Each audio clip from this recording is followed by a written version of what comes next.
Selamat pagi.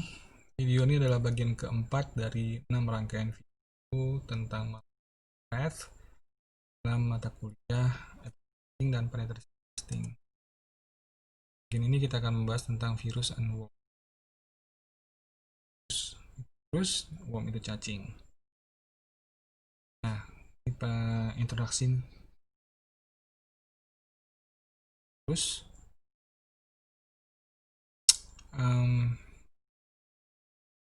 Virus ya, kalau sekarang ini kita akrab dengan virus. Di komputer virus dengan virus yang ada di biological itu mirip-mirip perilakunya, bahwa virus biologik itu membutuhkan host inangnya untuk hidup. Sama seperti virus komputer, dia juga butuh tempat untuk hidup. Nah, lifetime atau waktu hidupnya dari sebuah virus bergantung pada kemampuannya untuk melakukan reproduksi, mereproduksi dan kemudian menghidup di host yang lain. Nah, attackers merancang setiap virus code itu dalam sedemikian rupa sehingga virus tersebut dapat mereproduksi sendiri yang sebanyak-banyaknya. Kemudian komputer virus adalah self-replicating, jadi bisa berkembang secara mandiri dan memproduksi modus code-nya dengan melakukan ngopi dirinya sendiri ke executable codes yang lainnya tanpa knowledge atau oleh user. Nah, seperti biological virus, computer virus itu contagious, menular, dapat kontaminasi file yang lainnya.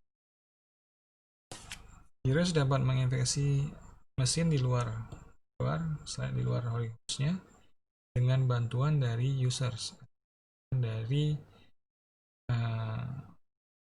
media jaringan.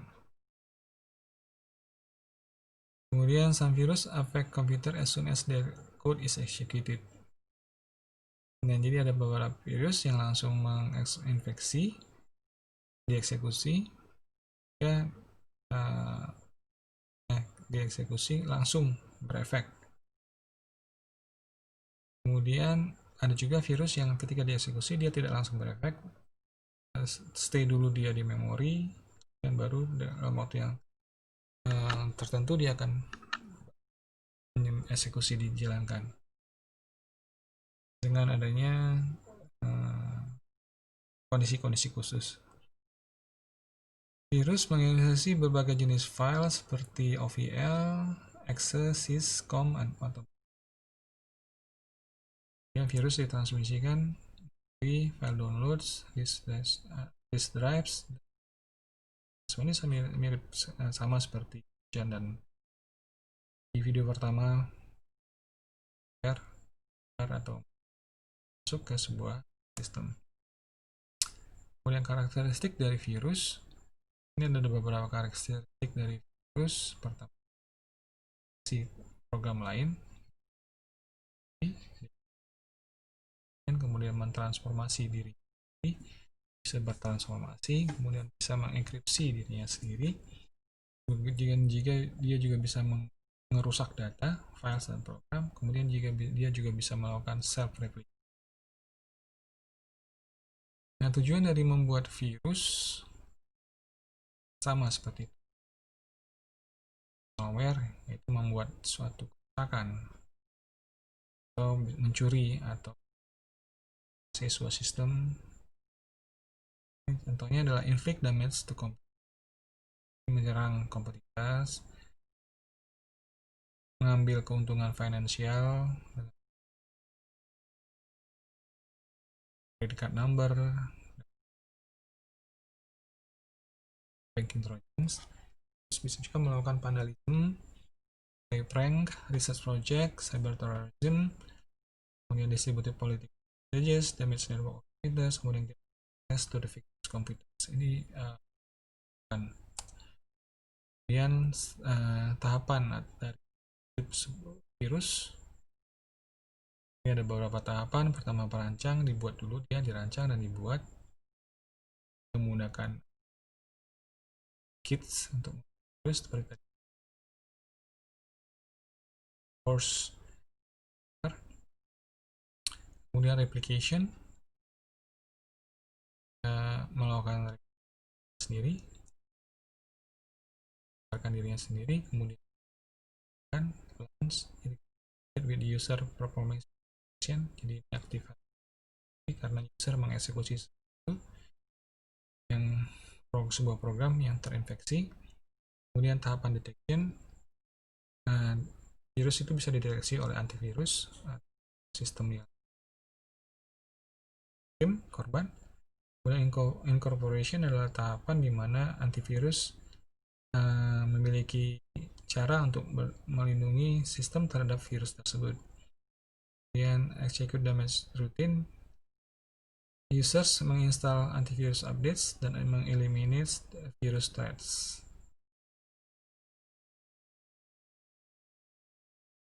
Ya, kemudian working of virus, satu virus. Nah, virus dapat menyerang target host system menggunakan beberapa metode. Virus dapat mengattach dirinya sendiri ke program dan mengirimkan dirinya sendiri ke program lainnya menggunakan by making use of specific events. Virus juga membutuhkan events to take place since they cannot self start untuk menjalankan dirinya. Jadi dia tidak bisa berjalan, tidak bisa berdiri. Virus kalau terlepas dari hostnya, akhirnya dia butuh host lain, maka dia hidup ketika.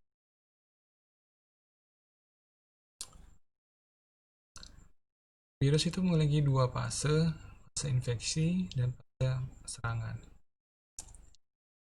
Kita lihat dulu fase infection phase. Infection phase adalah fase di mana itu menginfeksi, belum melakukan serangan, yang menyebar dan masuk ke sebuah sistem. Jadi program yang dimodifikasi oleh sebuah virus dapat mengenai fungsionalisasi dan di sistem tersebut.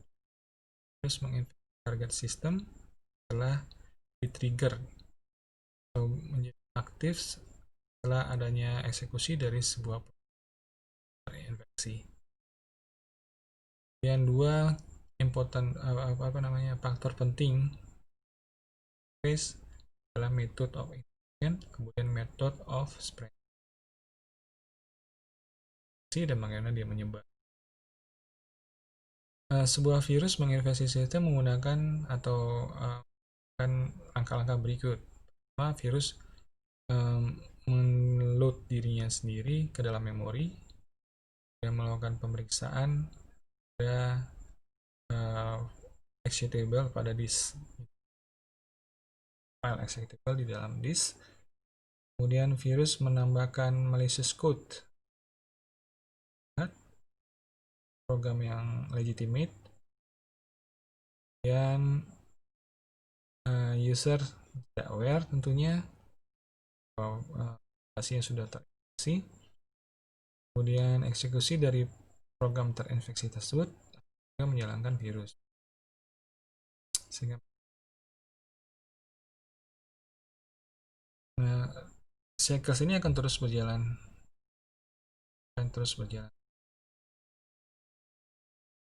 sesuai dengan dari virus. Ya, kemudian ini beberapa most popular methods yang menyebarkan virus. Pertama lah infeksi, kemudian file sharing services, Ini bisa berkembang melalui file sharing, kemudian bisa berkembang melalui DVD, storage media, kemudian bisa berkembang attachment. Ini sama saja perkembangannya dengan perkembangan. Kemudian tahapan serangan. Kan virusnya yang virus memiliki apa namanya payload atau exploitnya tadi, apakah yang diinginkan oleh attacker, apakah ingin menghapus file seperti itu atau mengambil data, mencuri data dari sebuah sistem. Itulah tahap attacking. Jadi itu ini contohnya menghapus file di sini, memainkan musik atau buat animasi, itu bisa lakukan dari payload yang ada virus tersebut. Ya, ini indikasi dari virus attacks bisa terjadi, bisa dirasakan kira-kira dengan cara seperti ini. Melihat proses, apakah prosesnya membutuhkan resource dan time yang besar, maka kemungkinan terjadinya serangan virus. Jika prosesnya proses yang tidak semestinya. Kemudian komputer beeps with no display, jadi beeps tapi tidak tampilan, itu juga disebabkan oleh virus. Dan drive label, drive-nya berubah, labelnya mungkin dari C menjadi Z dan seterusnya. Load OS-nya tidak bisa di-load, constant antivirus alerts, virus terus mengirim alerts, itu dan adanya virus. Kemudian computer freezes frequently, ya freeze, hangs, bahkan sampai blue screen of death, BSOD, menjadikan adanya virus dan seterusnya. Ini ada beberapa lagi indikasi. Nah, bagaimana sebuah komputer bisa terinfeksi oleh virus? Nah, ini sama juga seperti yang saya bahas pertama dan terkait Trojan. Lewat downloads, attachment, download V-rated software, calibrated software, atau gagal menginstal security software, tidak melakukan update software lewat browser, kemudian karena firewallnya tidak aktif, maka bisa menyebabkan virus masuk ke bisa juga lewat pop-up, removable media, network access, backup and store, restore, malicious online ads, kemudian social media. Yang baru di sini adalah social media yang belum ada di atas tadi. Di sini sebenarnya di sosial media banyak sekali sering terjadi adalah user atau pengguna sosial media membuat upload sebuah link. Link itu bisa jadi malicious link yang mengakibatkan seorang mengakses malicious link tersebut, maka tersebut akan terinfeksi atau komputer dari orang tersebut akan terinfeksi oleh virus. Kemudian virus hoax. Virus hoax ini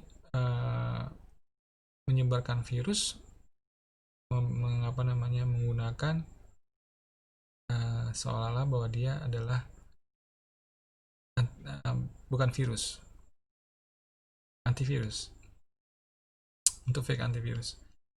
Ini teknik ini dia menyebarkan berita bahwa atau warning, ini ada virus baru gini-gini.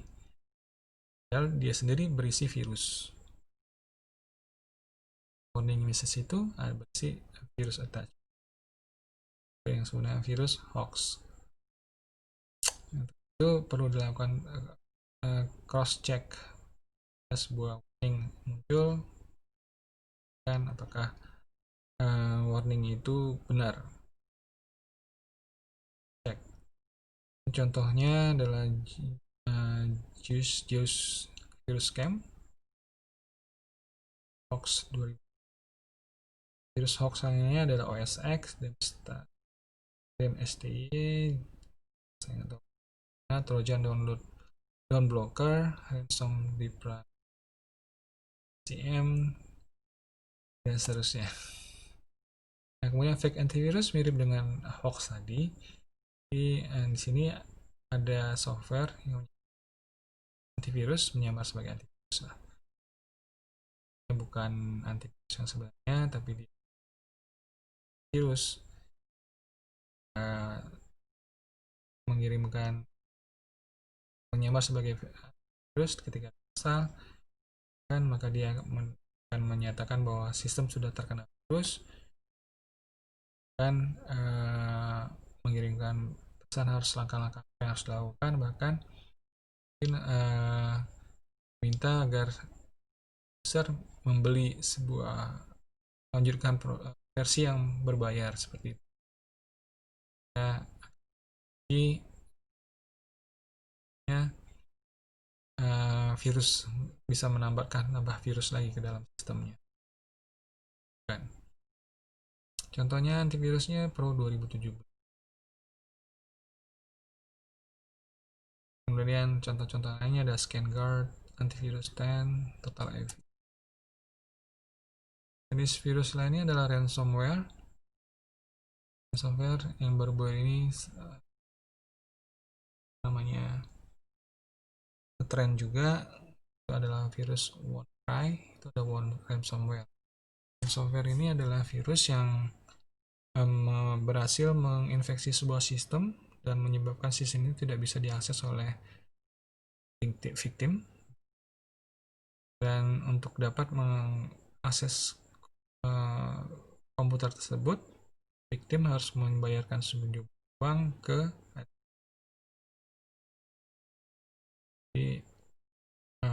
ransomware itu menginfeksi komputer, sistemnya mengenkripsi mungkin filenya sehingga tidak bisa dibuka oleh si victim. Ya, victim ingin membuka file tersebut, dia harus key, dan ini dijual oleh si membuka file tersebut, dia harus bayar sejumlah. Nah, ini families dari ransomware, ada Cerber, CBlocker, Scatter, dan seterusnya. Contohnya tadi WannaCry sudah saya sebutkan. WannaCry ini targetnya adalah jaringan perusahaan. Kemudian WannaCry berkembang atau bersebar menggunakan ports. Kemudian ketika sebuah sistem diinfeksi, malware check for the information on the central server to get it active. Jadi jika target sistem terinfeksi, malware akan mencari central servernya. Kemudian ketika dia sudah memiliki informasi, maka dia akan mulai mengenkripsi files pada komputer yang terinfeksi. Itu maka dia akan berhasil terenkripsi dan akan meminta bayaran. Ini WannaCry menggunakan kriptografasi Bitcoin. Lalu baru kemudian bisa dikirim. Nah, ini beberapa tipe dari virus. Jadi sebelumnya kita harus paham dulu bagaimana virus bekerja. Karena dia menambahkan dirinya sendiri ke target victim code, dan bagaimana dia memilih target sistem. Nah, kemudian baru kita bisa lihat beda-beda dari virusnya. Beberapa jenis virus, contohnya adalah sistem atau boot sector virus. Kemudian file virus, kemudian multi-parted virus, macro virus, cluster virus, atau virus. Dan ini seterusnya ada banyak virus. Ini ya, inilah adalah bagian keempat. Sekian dulu, kita akan lanjut ke bagian selanjutnya.